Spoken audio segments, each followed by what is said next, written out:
gusto mo. Pwede mo pahati.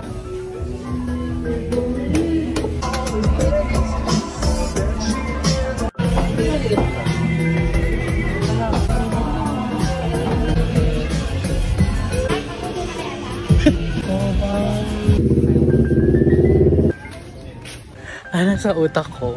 Yung buko. So bumalik pa ako para bumili ng luya. Welcome back to Cooking with Rizzo! Magluluto tayo today ng sinigang sa panga ng salmon. Oh, power. Oo, power. Okay, first step, in the pan.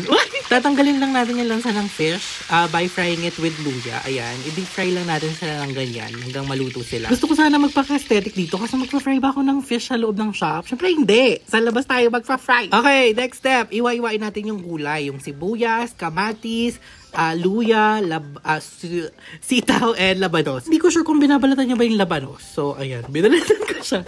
Tapos, nag-slice na ako. OMG, very nostalgic lang. Pinag-iipon ako ng goma galing sa gulay ng mom ko para may pang Chinese garter ako. Kasi ang mahal ng binibili. At papakulo tayo ng 1 liter of water. Tapos, pag kumukulo na, ilagay na natin yung kamatis, sibuyas, luya, and labanos. Kapag malambot na yung labanos, ilagay na natin yung remaining. Yung okra, sitaw, siling haba. Oo, ano ba tawag dyan? Larang pamaksiyada kayong Kapampangan. Tapos ilalagay mo na yung sinigang mix mo. Miso yung ginamit ko dyan kasi yan lang yung meron dito. Hindi ako lang bumili. Papakuluin lang natin sila until malambot yung sitaw. Tapos, pag malambot na lahat, ilagay na natin yung mustasa. Favorite ko yan with this kind of sinigang. Walang ibang reason. Gusto ko lang siya kasi medyo mapait-pait siya.